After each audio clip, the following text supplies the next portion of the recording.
Assalamualaikum warahmatullahi wabarakatuh. Semangat pagi teman-teman siswa SMA Double Track Jawa Timur. Salam kenal, saya Prasetyo Adi dari Kawakibi Digital Branding. Oke, pada kesempatan kali ini kita akan membahas sebuah topik yang menarik, yaitu menciptakan pelanggan loyal. Di series yang sebelumnya, di series keempat, kita udah bicara promosi. Kita udah bicara bagaimana cara produk kita agar diketahui oleh konsumen. Oke, nah dari sana, dari promosi itu, maka konsumen akan mulai tertarik untuk mencoba membeli produk dari teman-teman semua.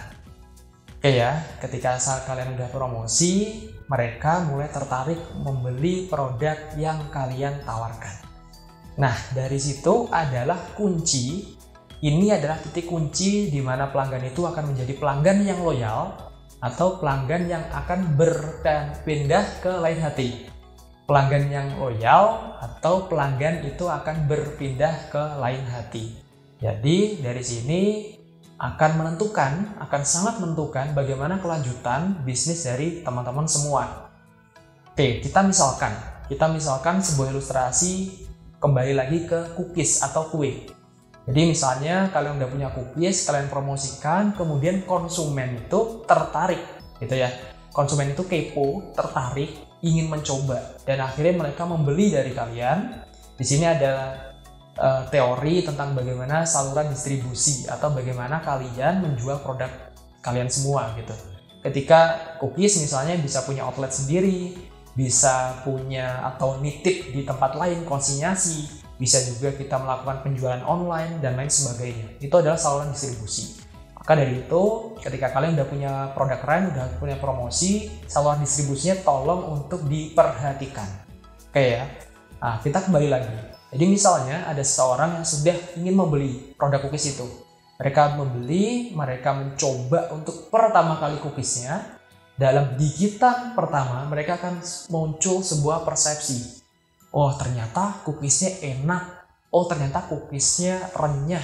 Oh, ternyata cookiesnya manisnya pas. Itu yang bagus. Yang kurang baik atau yang negatif misalnya, oh ternyata cookiesnya rusak nih, pengemasannya kurang bagus. Oh, ternyata cookiesnya terlalu asin atau kurang manis. Nah, dari sana, maka dalam pikiran customer akan muncul yang namanya persepsi. Nah, kemudian ketika mereka udah mencoba, muncul yang namanya reputasi. Oke, persepsi itu dibangun oleh promosi yang kalian lakukan tadi di sosmed ataupun di website dan seterusnya. Kemudian ketika produk tersebut ketika produk tersebut masuk ke dalam dicoba oleh konsumen, maka di dalam benak konsumen muncul yang namanya reputasi. Apakah benar apa yang kemarin dia bilang di promosi? Apakah benar sih cookiesnya memang enak? Coba deh. Nah, kalau ada konsumen yang sudah mencoba dan mereka bilang enak, maka reputasinya akan terbangun dengan bagus. Tapi ketika kalian di pas promosi bilang bahwa cookiesnya enak, tapi mereka masih mencoba, oh ternyata cookiesnya kurang enak. Nah, berarti reputasinya turun. Itu yang perlu dipelajari, itu yang perlu dikonsistenkan. Dari situ kita kembali ke belakang. Ketika ada produk harus konsisten, produk tersebut harus sesuai apa yang dia janjikan. Kalau teman-teman bilang bahwa cookies itu enak, bahwa cookies itu crispy, bahwa cookies itu manis, ya harus seperti itu, gitu ya. Itu titik krusialnya ada di situ, hanya di produk, gitu. Nah, setelah customer mencoba, misalnya reputasinya terbangun dengan bagus, selanjutnya mereka akan mencoba kembali. Mereka akan mencoba membeli kembali. Jadi ada pembelian kedua, ketiga, dan keempat.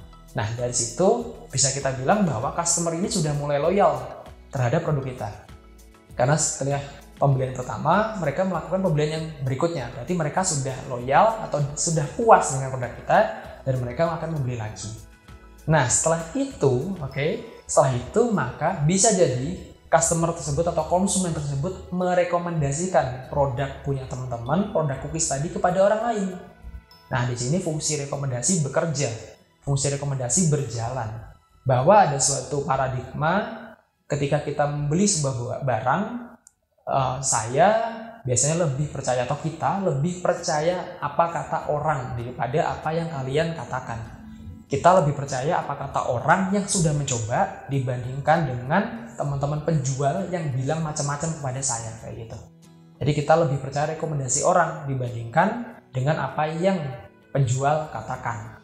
Jadi mereka merekomendasikan dan akhirnya ada orang lain yang juga pengen, ada orang lain yang juga kepo terhadap produk yang kalian miliki.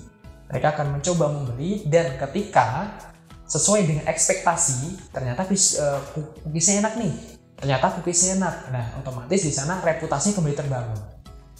Kuncinya adalah semakin banyak orang yang punya reputasi positif terhadap produk yang kalian miliki, terhadap produk yang kalian jual, maka keberlanjutan bisnis tersebut akan lebih lama. Jadi semakin banyak orang yang punya reputasi baik terhadap produk yang kalian jual, maka keberlanjutan bisnis itu akan semakin lama. So, pastikan bahwa kalian punya produk yang konsisten. Konsisten ini bisa jadi di produknya, di komposisinya, kalau kita bilang cookies gitu ya, di komposisinya, di rasa, hingga di pelayanan. Jadi ketika kalian melayani dengan baik, dengan ramah, dengan tulus, dengan menebar senyum di awal, nah itu harus dikonsistenkan untuk pembelian berikutnya. Itu yang akan menjaga customer atau konsumen kalian tetap loyal. Itu yang akan menjaga konsumen kalian untuk tetap membeli produk dari kalian. Dari sana, ketika mereka akan beli lagi, maka kalian akan mendapatkan uang lagi, dan uang lagi. Omset masuk, dan omset masuk, gitu ya. Otomatis ketika orang itu puas, orang itu membeli lagi, kalian akan mendapatkan profit yang berkelanjutan. Nah, ini kunci dari kita membangun bisnis. Kita membangun bisnis adalah terakhir bahwa kita ingin omset kita stabil bahkan meningkat. Dimulai dari persepsi yang dikomunikasikan menjadi sebuah reputasi. Ini yang penting yang harus kita pahami bersama.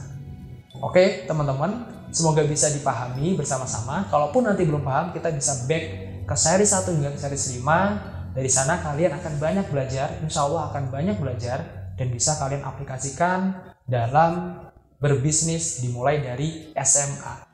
Kalian luar biasa, dan tetap harus semangat, tetap harus optimis, kejar terus apa yang kalian impikan. Kejar terus apa yang kalian impikan, karena membangun bisnis, kita butuh impian untuk menstimulus kita agar terus bisa melangkah lebih baik. Mungkin itu yang bisa saya share pada kesempatan kali ini.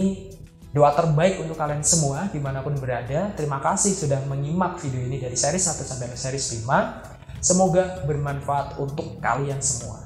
Saya akhiri, sekian dari saya. Wassalamualaikum warahmatullahi wabarakatuh.